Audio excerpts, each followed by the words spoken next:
All right, buddy. Hi, everybody. My name's Matt Perry, as you can see here. These are the jokes. If you don't laugh at them, it's going to be a long hour. Yeah, we heard you dance. Good. Yeah, that's for sure. This is a picture of me and my messy desk. I work at the Masters Law Firm. I used to be a board member at AID. I'm the treasurer of the 304 Geeks. We put on a little show called HackerCon, which you guys all know about. I run an online gaming club called Red Sky. There's a picture of my wife and kids, and I'm also a ordained minister. There's a picture of why I'm sitting down, in case you're curious. You can see right there what the problem is. I didn't dodge the wrench. So what do I really do at work? Well, I do litigation support, I do trial support, I do network administration, database analysis, I carry boxes, or at least I used to. I'm a hacker and I'm a social engineer. So at the end of the day, I'm really just a computer guy at the law firm. So today's talk is about how I survived ransomware twice. We got hit twice at the office, and I'll go through what happened, and then I'll go through the prevention system that I put into place, and then go through some mitigation procedures that I kind of put together. So the secret, unlike most talks where you have to wait till the end to figure out what the big deal is, the secret, I'll tell you right at the beginning, the secret to surviving ransomware is backups. And the secret to a good backup is this. Is KISS, not those guys, but this KISS. Keep it simple. And my backup is real simple. I mean, it doesn't matter whether you want to do a tape backup or external backup to the cloud. I'm not a big fan of the cloud. Everybody here knows what the cloud actually is, right? It's just somebody else's computer. But this is an interesting statistic. Prior to an attack, 4 out of 5 organizations were confident that their backup would provide them with a complete recovery. Now, after an attack, less than half of ransomware victims were able to fully recover their data. So what does that tell you? Well, that tells you that people didn't test their backups. That backup is absolutely worthless unless you have backed up and restored to it many times. And I test my backup weekly. And this is how my backup runs. Like I said, it's real simple. I just have an X copy, an old DOS batch file that's an X copy, and I have my computer stays on all the time, and I have a scheduled task that runs at 8:30 at night that runs the top batch file, and then the bottom batch file I run myself during the day. And that just makes a nice incremental backup to the network storage device, and then I have multi-layers of devices that I switch that up to, and it runs to different monthly, weekly, and I'll go into that later. But this is the secret to surviving ransomware, just a simple, good, efficient, tested backup. Every day when I come into work, I get a screen that looks like that. And that tells me that the backup worked, and that there was nothing squirrely wrong. The number of files that you can see there, I know about what our workload is. So if that number said 100,000, I would know that something was wrong from the day before, and that I needed to check out the backup. So I can tell from this that the backup worked every day. So what is ransomware? Well, ransomware is really not a virus. It's really a malware program that infects computer systems and encrypts files. And then typically, but not always, ask you for a ransom to be paid to get a crypt key to unencrypt your files. How is it that you catch these things? Well, most common is email attachments, but you can also get infected by a website from like a drive-by download scenario, a USB drive, and even a file sent by instant messenger. How does ransomware work? Well, each variant works a little differently, but the common traits are they try to hide themselves, they use covert launch mechanisms, and they're meant to avoid antivirus. Both of my infections, the machines that got hit had McAfee running on them, and the ransomware ran without tripping it, no problem. Just as an example, CryptoLocker ransomware gets installed via Trojan, and after its execution, it adds itself to startup as a random name, and then it calls out to its command and control server to get its encryption key, and then if it's successful, the server sends the encryption key back, and then it starts encrypting your files. And an interesting thing, that ransomwares are typically designed to work on specific file types. Like CryptoLocker did 70 different file types. The two infections that I had some file types that were unaffected because my document management system is a little proprietary to lawyers, and the guys who wrote the two ransomwares that I got hit by, those particular file types were not on their list of things to look for. Why does ransomware work? Well, it's people. It works because people click stuff, people open stuff, people do things on your network that they shouldn't do. Just like that, Mimi, ransomware works because people click stuff. Ransomware works because we don't have a very good disaster recovery plan, and we don't have good tested backups. So where does ransomware come from? Well, the Dutch police in Kaspersky caught these guys in the Netherlands that had distributed some ransomware. There's some people in China that have been caught, but at the end of the day, where does it come from? Well, you just will roll the dice and see, because it's a crapshoot where this stuff comes from. There are companies that do it, that do it for a living. There are countries that do it. So why can't we stop it? Well, the only way you can stop it is, number one, if everybody quit paying, it would eventually stop. But number two, it's just user education, and you've got to prevent it as much as possible. Back when email first started, everybody got all these emails for all this stuff, and I wondered, why in the world are these people sending out all these emails to buy all this silly stuff? Well, the reason they were doing it is because it was cheap, free almost, and somebody someplace was buying something off of it. If they weren't making any money off of it, they wouldn't be doing it. So if they'd quit making money off this, it'll eventually stop. So attack number one at my office was, the worst possible week for anything to happen at work. It was the week between Christmas and New Year's, and all the bosses were gone. There was me and probably about 10 of the secretaries and stuff that were working there, and that's a good week for me to work. I like working that week because I do a lot of network maintenance. And so I came into work one day and I looked at my backup screen, and instead of that nice black screen with regular file names on it, I saw this.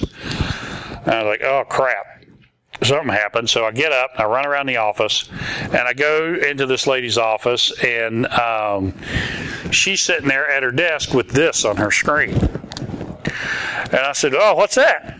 And she looks up at me, and she had this real goofy, nervous laugh. And she looks at me, she says, oh, I got that yesterday when I opened an email. I was like, really? Yesterday? And she said, yeah, I didn't know what to do, so I just left it there. I was like, well, you didn't think like maybe you should have called me or something? And, she was just sitting there working away, not on her, and just ignoring it. And so anyway, I yanked her computer out of the wall and took it down to my office, didn't give it back. And wiped her computer clean. Of course, it was completely encrypted. And then I got to looking at my server, and fortunately, this version of CryptoWare suffered from the old bug. If you remember from back in the early days of Windows, you could never have a file that was bigger than 2 gigabytes because that was the block size. Well, I guess when this particular ransomware was written, that was still the case because it infected the first 2 gigabytes of the server that she could see Because she could see 2 servers. It infected the first 2 gigabytes of those, and then it stopped. So, because of the way my backups work, I was able to just filter for the stuff that was encrypted, delete it, and then restore from the night before's backup, because that stuff was still there, and because she couldn't see the backup drive, and so I just deleted the bad stuff and restored the good stuff and moved on. So I started a campaign after that of user education. I went around and talked to people, and we did a bunch of memos and stuff, and I felt pretty good about how things were going until the next summer. And I was sitting at my office, at my desk, getting ready to go to lunch, and I had ran that second backup that I showed you earlier. And it backs up to a thumb drive that I keep and I take home every day. That's an incremental supplement to my off-site backup. And so as I was sitting there, and I was just kind of watching that run out of the corner of my eye while I was doing something else, and I noticed that this stuff started going by instead of normal file names. And I thought, oh crap, that's not good. So I get up and I run around the office again, and I find a computer with this on it. Now, this lady was sitting at her desk, and she looks up at me and she goes, I was just getting ready to call you. That just popped up. And I believed her because, oddly enough, the email that she got, this one I'm almost convinced was targeted towards us because it was really tricky. It was she was a secretary for this attorney, and she was expecting some pictures from one of our clients, and the client's name was Jeff, we'll say. And so this email came in, and it said that it was from Jeff. Now, it didn't have a last name, and it didn't have the client's email address, but said it was from Jeff. And then the attachment was a .gif.zip. And so she thought that it was the picture from the client, and she clicked on it. Now, I didn't blame her for that. I thought that was pretty tricky, for one, because she was expecting it, and it just happened to hit her. But the other thing, I believed her when she said she was getting ready to call me, and this really did just pop up on her computer because it hadn't encrypted her old C drive yet. So I ripped her computer out of the wall, took it down to my office, and this one, oddly enough, worked a little different in that it did a scan. Zepto did a scan of my network, and it started encrypting after it did the C drive, it started encrypting at the drive that was the lowest alphabetical name. In other words, the actual drive name started with a Z, and so it started encrypted in that one, which by a coincidence was my backup. So it stopped when I yanked her computer out of the wall, and then I looked at the backup and I saw what folders were encrypted. I was able to do a scan and see what folders were encrypted, and so I just deleted them and then did the backup again, and everything was fine. But I realized from that I needed to have a better defense, because people are still going to make mistakes, no matter how much you talk to them and how much you educate them. So I started building this defense based on Shrek here, which is, ogres have layers like onions, and so your defense has to have as many layers as you can put in it, because hopefully one will catch it.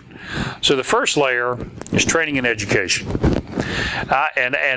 So I made it a point. I went around to every person in the office individually, and we did some classes. And if something happens, speak up. You're never going to get in trouble for calling me and saying, hey, Matt, will you look at this email and see if it's okay? Hey, Matt, something just happened. So, and that's the second part, reporting it. So if something happens, tell me. The first lady that I told the story about, she doesn't work for us anymore. The second lady, she still works there. Everything's fine because she spoke up. She was going to report it. And then the other thing I did was everybody's trained. I installed a program called Hitman Pro, and everybody's trained that if they see something like this on their computer, they better be calling. So, how to tell if an email is dangerous. This one right here is very similar to the first email that was opened and gave me the first infection. Now, first thing is, pay attention to that country code. I mean, do you really know anybody from Estonia? Should somebody in Estonia really be sending you an email? That's the first thing. The second thing is, I have pretty much just gotten away from accepting zips at the office. You know, most people don't use them anymore anyway, but if people are emailing stuff around that's big enough to be zipped, then just use Dropbox and put the real document in there. I'm always suspected of zip. The other thing is, you know, you look for typos in the name, you know, lowercase last name. People don't normally do that. And then another interesting thing is, you know, some of these emails that come to us are really crafty. Like, we got an email, not just back in the last summer, that went to one of the attorneys in the office. And he called me because the email was from a court reporting service in Virginia. And it said, please click on the attached transcript from a deposition that you conducted in Virginia. And he called me because he didn't remember doing a deposition in Virginia, but it looked like it was a legitimate court reporting firm. So I went up to his office, I looked at the email, and we talked about it for a minute, and so I saw that it had a phone number at the bottom, so I said, well, heck, let's just call it. So we called the number, and it was, of course, disconnected. So that was a really tricky one, and if he had clicked on it, I don't know that I necessarily would have been so mad at him, because it was really tricky. This email here is like it's not the exact same email as the second ransomware attack, but it's very close. You know, if you have your spam filter set with your email provider, I have ours set to deliver everything but flag it. You know, pay attention to that marking. And then you notice the extension on this file is duplicative .gif.zip. That's what got the second lady. And then, you know, it's a blank email. There's nothing there. Somebody typically, if they're going to send you something, they at least type something. Now, this email was part of my education program this last summer. I did a penetration test, and as part of the penetration test, I did a social engineering fake email to everybody. And this is the fake email that I sent to everybody. And you can see here that there are 30 people in our office. I sent it to 30 people, and 3 people opened it and opened the attachment, and 10 people called me. So the other people, I don't know if they just deleted it or they just ignored it or what, but these are the 7 things that were wrong with this email. So it says proposed order at the top, and you see down at the bottom it says letter. And then I bought a domain name that was very close to ours. Our domain is themasterslawfirm.com, and you can see this domain is masterslawfirms.com. But MWM is my boss's initials. And so the other thing is, you can see that I sent this email to everybody, but in the 2, it said reply at themasterslawfirm.com. So irregardless of who got it, I got it, Susie, Sally, whatever, it still said reply. So that should have been a tip to them. The other thing is, there's a spelling mistake in the text. And then everybody should have known, you get an email from a lawyer, they all have signatures. So there's no signature in the signature block. And then the document that's attached is a doc-m. Now, doc-m is a Microsoft Word document with macros enabled. And the payload in the zip file from the first ransomware infection that we got it said it was a resume, and it was a doc-m. And when it popped up, the lady ran the macro. That's how we got infected the first time. So, and when we were doing this, you know, if you want to do one of these social engineering email tests at your office, one of the things, it doesn't do you any good unless you can tell who opened it and who didn't. So Bill and I were struggling with a program to do that, and we were having a hard time finding one for free that we didn't have to buy. And so I hit upon the idea of just doing a macro in the Word document, and this is the macro if you're interested in setting one of these up for yourself. So what this is this is an auto-run macro that shells out to a batch file. That's F drive is our server, and so it's my folder in the server. And then so when they run the macro from the document in the email, it executes this external batch file. And what the batch file does is it does an IP config of the machine that ran it and then pipes the results and appends them to a text file called network settings on the server. So then all I have to do from my desk is I open up the network settings text file and I can see listed one after another everybody's the IP address of every machine in the office on the network that opened the email. The next layer of my layered defense is email vendor solutions. I mentioned the spam filter earlier. You know, if you have that available from your email provider, definitely turn that on. Another thing that won't work for us because we get emails from potential clients all the time, but if you work at a place where you routinely email the same people all the time, email whitelisting is a good way to block unwanted email traffic because, you know, only people can email you that you have on the list. And if somebody emails you that's not on the list, they get this big thing saying they have to prove they're a human and have to be approved and stuff. And it doesn't work when you're a sales organization or when you're trying to attract new clients, but otherwise it's a good solution. The next layer of the defense is hardware solutions. I have a firewall, and firewalls are important for blocking ports and blocking, and you know, they'll help with the drive-by website infections. And you know, they're also good for like keeping out flaming skulls and death.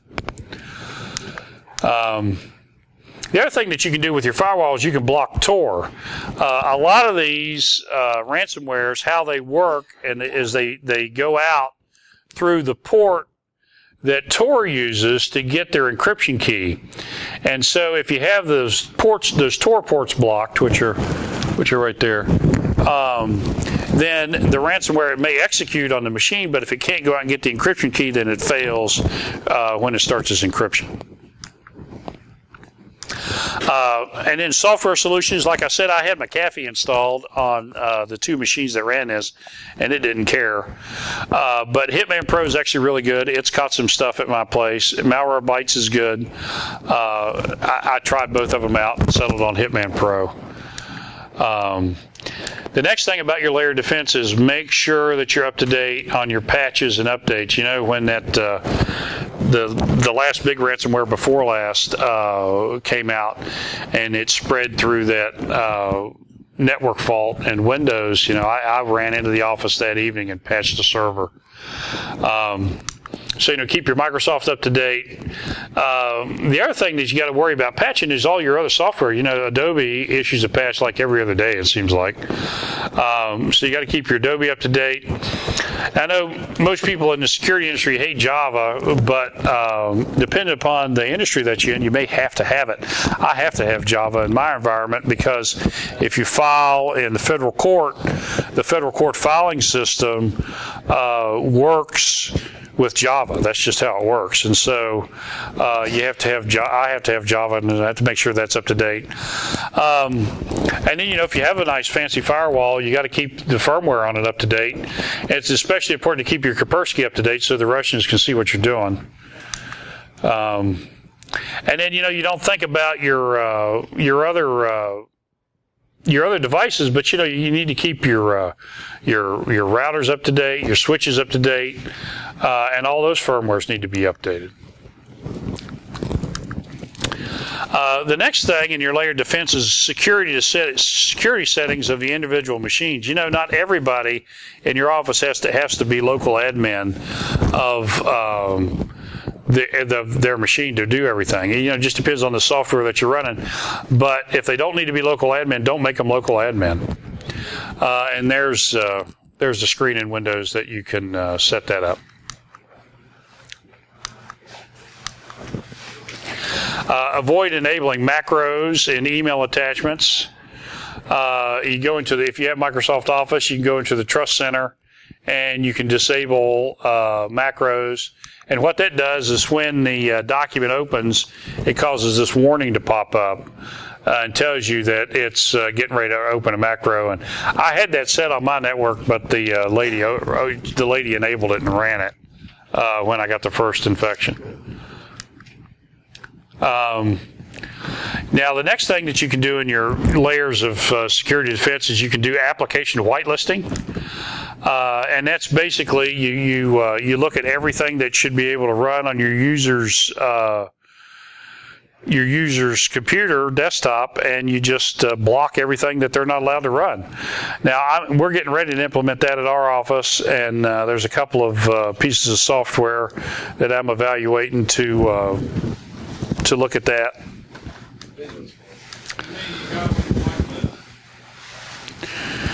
Well, I haven't set it up yet, but it's going to be a lot, unfortunately, more than I want.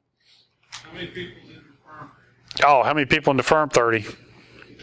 And you can't enumerate how many pieces of software for 30 people? Well, the problem is... I'm thinking, okay, if you can't do it for 30, I can't do it for 20-something. Well, yeah, you're right. I mean... here's the thing: is that we get stuff in all the time from experts that's odd things, like we'll get in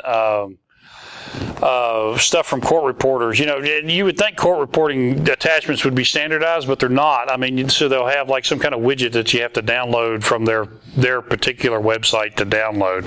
I mean, I'm going to do it, but it's just going to increase my call volume. Because what I'm going to do is I'm going to do the same thing I would suggest you do. I'm going to put Office on there. I'm going to put my document management software, put my email on there. I mean, I'll probably have a dozen things on there, but I'm probably weekly going to get a call for some exception. And I'll just have to put up with it until I get them all on there. Yeah, go ahead. Yeah, I've done application whitelisting for about 150 workstations before, and some of the tricks that help with that with certain of those apps is signed applications, so you can say accept anything with Microsoft signature. So you have to do every version of Office or every patch of Office. And then most of them will they'll give a warning on the end user side when they try to run an app, and then we can take remote control of that workstation and put in our admin credentials that would then add it to the whitelisting. Or what we did when we initially installed was put it in a learning mode. So for 2 weeks, it learned everything that everybody was running. So we could go through that list and make sure everything was approved before we flip the switch and lock it down to just those things. Well, there's a lot of tricks to make that very manageable at large scale. Yeah, I think those are all good points. I mean, this is something I'm obviously going to have to learn about myself when I put it in. Are you guys looking at doing it to state for the whole thing? No? Okay. Any updates on JetBlink software, hardware? No. The next thing about your layered defense is network separation. If you have a big complicated network, there's no reason to have it all lumped into one big thing. That's what the last ransomware Petya that was real good at jumping from machine to machine to machine. And there's a hospital in Princeton that lost everything, and all their satellites lost everything. And there was another one, a hospital based out of Pittsburgh, that had some satellites in Wheeling that they lost everything. And it's because the ransomware was able to jump from machine to machine to machine and re-execute itself. Network separation will help with that. The next thing in your layered defense is to do a penetration test. We did a penetration test last summer, and I talked about the email that I did. But in addition to that, I did a physical penetration test, and I think this is something even if you're not a big organization, I think you need to do. I mean, we've got a lot of client records. I got a lot of client medical records. Some of my clients have psychological records, and that's stuff that I'm supposed to protect. So we, my boss, I talked to him about this and got approved to spend the money to do it, and he said, nobody would be able to walk in here and do anything. And I said, okay, fine. We'll just see, right? So I hired this young man. He's a student of Bill's. You guys will see. He's here today. You'll see him. His name's Miles, and he came into the office. And, you know, he's dressed very professionally like that, and all he had with him was a tablet, and he had a camera on, and he had a couple of other things. And his cover story was this: that he was here to work on the copiers. Could they show him where they were? And he didn't say he was from Xerox. He didn't say where he was from. He didn't even know where the copiers were or what kind we had. So he walks up to the reception desk. He tells the receptionist. She says, yeah, it's around the corner. So he walks around the corner, and he's looking around, and he plugs stuff into the network, and he walks up to my office, which you're not supposed to be able to get to because that's where the servers are. And he walks by, and he waves at me, and then he goes up to where our office is on the first floor, the fourth floor, and the eighth floor. So he goes up to 4, and he just walks in off the elevator, walks up to the lady at the first desk and says, hey, I'm here to work on the copiers. Can you show me where they're at? And she says, sure. Takes him right back to the copiers, right down the hallway past hundreds of client files, and he's walking around back in there, taking pictures of stuff and talking to people about how the copier goes up to the 8th floor, same story. So, you know, until you tell that story in your office and everybody's like, oh my goodness, that guy didn't really work for the copy people? And no, he didn't. And then, what was interesting about the first pen test was the people who challenged Miles were a couple of the guys that work in the offices. Hey, you know, what are you doing here? Why are you here? You know, and then that's when he scooted out. Well, so I thought, okay, we'll shake it up a little bit. And so I hired this young lady. She's also another one of Bill's students. And she came into the office, and her cover story was this. She had a thumb drive in her hand. And she said, we were hiring at the time, and which anybody could find out on the internet. We were advertising. She comes in with this thumb drive, and she says, I was on my way here to drop off my resume, and I swerved to miss a cat in the road, and I spilled coffee on my resume, but I have a copy of it on this thumb drive. Could you plug it in for me and print me off a copy? And so she goes into the receptionist downstairs, and the receptionist looks at her, listens to her story, and calls me. So I come down from my office, and she tells me the story, and I say, congratulations, you passed the penetration test. I hand the thumb drive back to her, and she goes back up to the 4th floor. She gets off the elevator at the 4th floor, walks up to the secretary, and I told her to just walk right past the first person and just see how far down the hall she could get. Well, she gets about 2 doors down the hall, and this lady challenges her. Says, hey, can I help you? And she says, yes. Tells the story again. The lady says, oh, okay, hold on just a minute. Grabs her, escorts her back out to the lobby, sets her down in a chair, and then comes back and calls me and says, hey, there's a young lady up here that says that she repeats the story. And she says, am I allowed to do that? And so I didn't tell her anything. I just said, no, you're not. And so the secretary goes back out, looks at her and goes, I'm sorry, my computer guy says we're not allowed to do that. You have to go to Kinko's to print it and bring it back. Perfectly acceptable answer. So then she gets out of the elevator, leaves the 4th floor, gets on the elevator, and she's going up to the 8th floor to try again. Well, when she gets on the elevator, there's a lawyer that works on the 8th floor. And so, she's standing there, and he looks over at her, and he goes, how are you today? She goes, oh, I'm not having a very good day. And she tells him the story. And he goes, sure, come on back to my office. I'll help you. Takes her back to his office, sets her down in his chair, takes her thumb drive, and then he looks at her and he says, you sure there's not a virus on this? And she goes, oh, no. He plugs it into his computer and he goes, okay, now I'm going to print this out for you, but you got to do me a favor. If you ever get hired here, you can't tell my computer guy that I did this because he'll be really mad. Takes the thumb drive, plugs it in his computer, takes her back to the printer, leaves the thumb drive in his computer, takes her back to the printer, gets her copies of her resume, sends her on her way, with the thumb drive still plugged in his computer.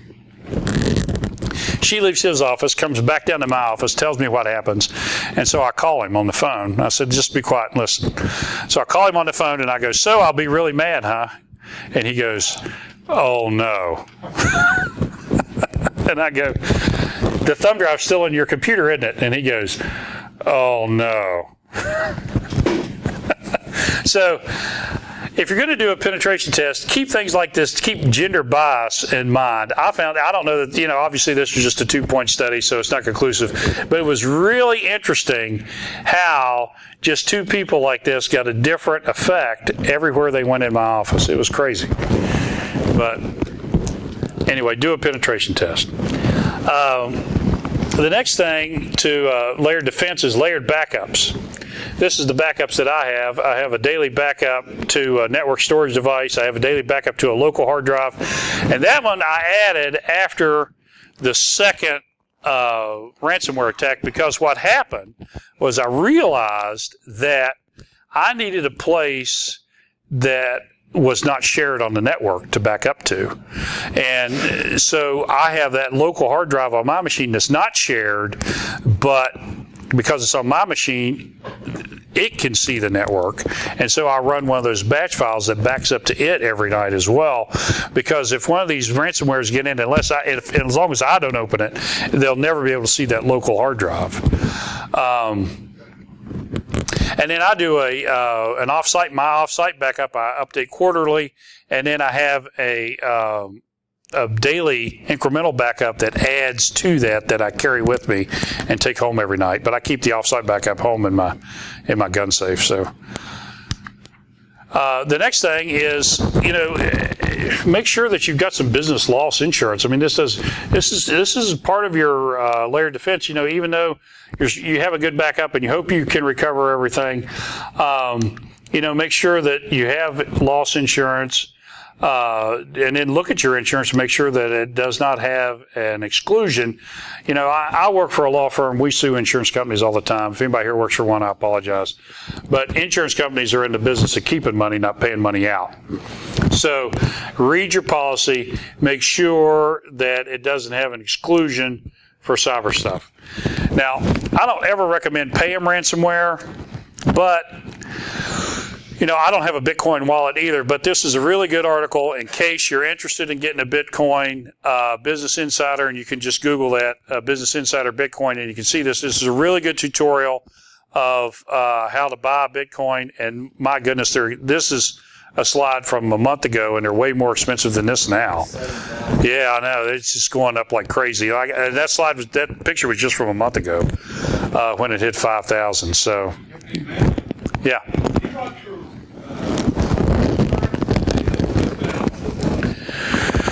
No, they didn't. Not the first time. Now, I think they I don't know if they will the next time, but they did not. Now, I had to fill out some stuff and answer some questions, but it was just generic things. Like, did I have an offsite backup? Did I have things like that. But nobody came in. No, what I would consider a risk analysis. Yeah, I was thinking. I mean, I would expect somebody would come into the office. We were looking at it. Yeah, we were looking at it. They were talking about needing a risk analysis. Yeah. Actually having someone come in. Yeah, I would expect they would come into the office and look at your server, look at your backup stuff, actually see a backup, actually make you prove that it worked. I mean, if I were doing it, that's what I would do. But no, they didn't. They didn't with us. But it was just a rider on our legal malpractice insurance. So it wasn't a separate policy. So that's probably why. Is there well, I would say there's probably qualifications on your legal policy. Right? Somebody's got to actually be a lawyer. Right, there are. Yeah, and there's things that you wouldn't think about, interestingly enough, legal malpractice insurance, you have to keep certain records on paper.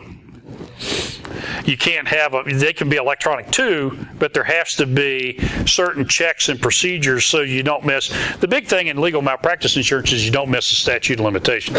If you have a car wreck today, you've got 2 weeks from today to sue. So the big thing in our industry is don't miss that, because if you blow that date, then the lawyer's responsible, not the people in the accident. So, in that's that legal malpractice insurance is all centered around that, and there's a lot of written procedures that you have to have and written records that you have to have for that. So, the insurance company that we bought insurance from was centered around that, and so they just wanted to see that we had some written policies about backups, and yeah. That's what they wanted to see. So if you bought cyber insurance from somebody else, it'd probably be a little different and different. What was that? Did you have to augment your security policy in order to be compliant with that? No, it was already compliant. So you went through all this stuff. You set up your big fancy backup, and you did this all your mitigation procedures, and you got your layered defense in place, and you still get hit. What do? Well, it's not that. So the first thing you got to do is, how can you tell? Well, if you're checking your backup every day and you're looking at your stuff, you will have stuff on your server, wherever you got hit at, that looks like this. Doesn't look like your normal files. And the key to this ransomware stuff is they all have some kind of little unique, goofy extension. So the first thing to do,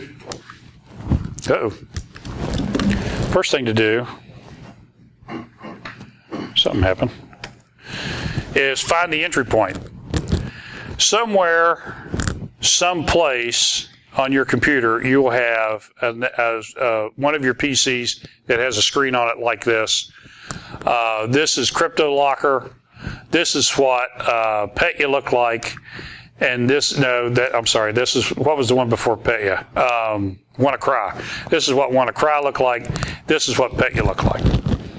So, if you got remote desktop, and my shop's small enough with 30 people, I just get up and run around the office. But, if you got remote desktop, somewhere, someplace, there'll be a computer with something like this on it.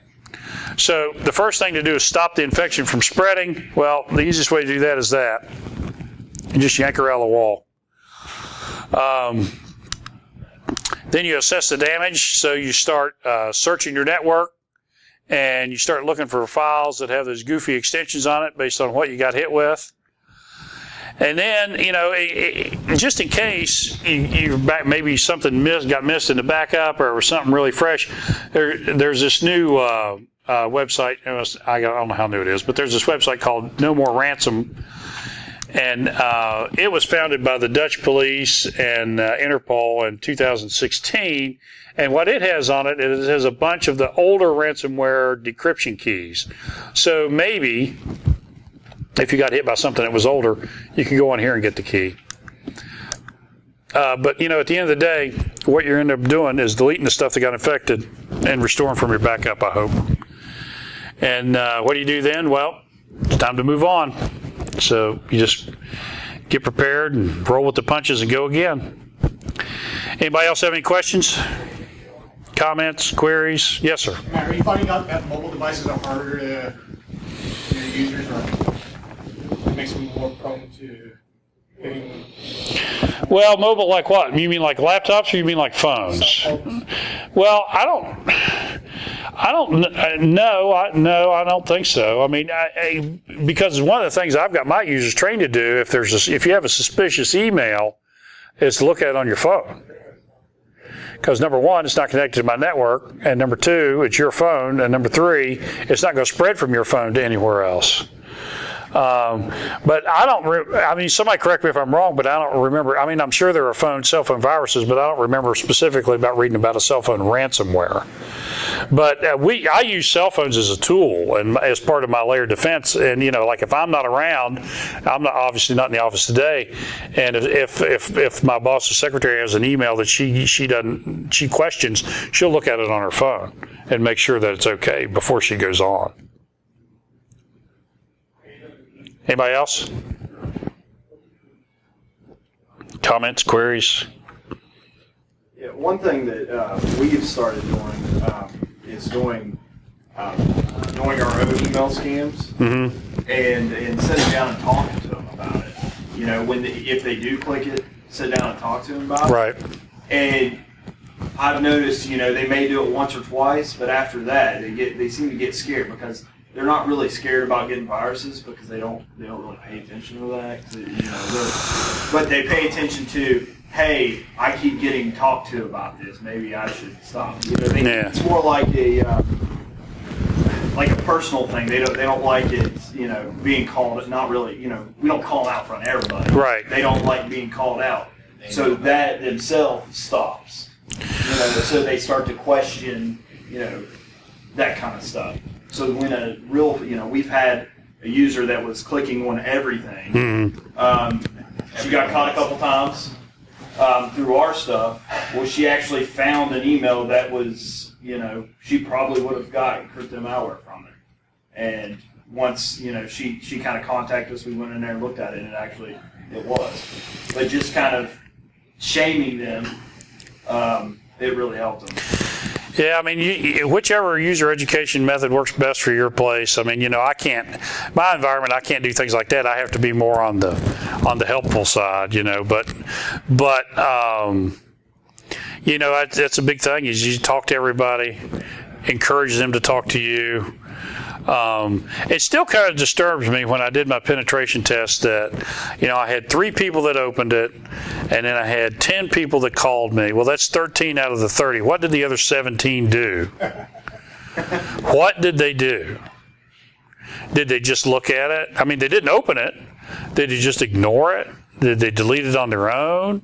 I went around and talked. The problem was I knew the 13, so I kind of knew who they were, and I went around and talked to some of them about it, and most of them didn't even remember getting it. Which, it leads to what you're saying. It was disturbing a little. It was a little disturbing to me. So the key to stuff like this is repetition. So you do a pen test like this, and you do have people come in the office like this, and man, I'll tell you what. The real copy guy came in like 2 weeks after I had Miles in. And that poor guy, because he was a new guy, because it was in the summer, right? So the regular guy was on vacation, and the copier broke down, and I had to call the repair guy. So the new guy comes in. Man, everybody in the office jumped on him because they'd all heard the story about Miles and how he was wandering around the office. He's walking down the hallway, every office. What are you doing here? Who are you? And he even had on a Xerox shirt, right? And he knew, and he had like parts of copiers in his hand. I thought that one little girl was going to throw him out of the office. But anyway, it worked. And I was I got like 3 or 4 calls that, hey, there's a guy up here working on the copiers. He's supposed to be here. Yeah, he's supposed to be here. But thank you for calling. Yeah. And, and I always say that. It doesn't matter if I'm busy, grumpy, or what. I always make it a point. Somebody calls me, hey, Matt, can you look at this email? Yeah, yes, it's okay, but thank you for calling. I would rather answer 10 of these calls a day than have to fix one ransomware infection. Yes. You don't offer Wi-Fi at your place? We just started, but it's air-gapped. It's not on my network. Yeah, no, it's air-gapped. It's not on my network. I actually, it's even a whole different provider. So, yeah. For the longest time, we didn't have Wi-Fi, and the other attorneys would come into our office from other law firms, and they would be like, "What's the Wi-Fi password?" And we ain't got any. And they would fuss, and I'd say something to my boss about it, and he would say, "Why should I help them do their work while they're at my office?" But he finally caved, and we got Wi-Fi. But no, it's not. It's air gapped. It's not connected. Anybody else? Yes, sir. Did you, in your environment, I know it's probably easier, but how do you instill in your work culture the idea of letting certain people know when other vendors and stuff like that come into the building? Just because there's people that come in at our work all the time for various different items. Yeah.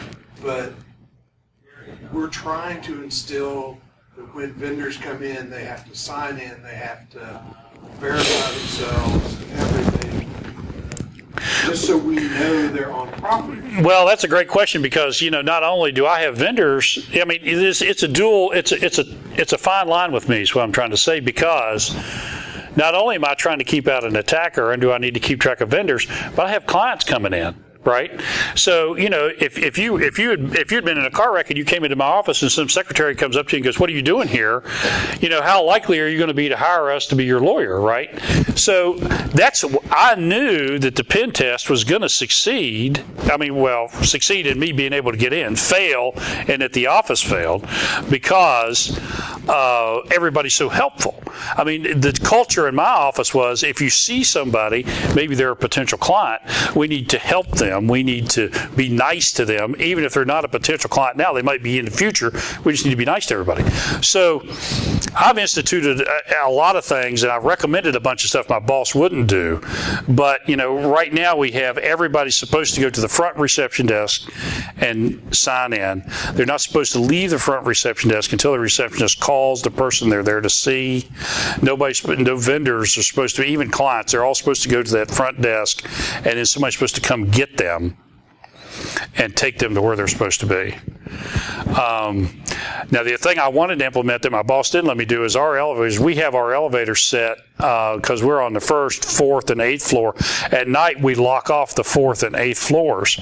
And nobody should be going directly, nobody from the public should ever be going directly to there anyway. I wanted to keep them locked all day.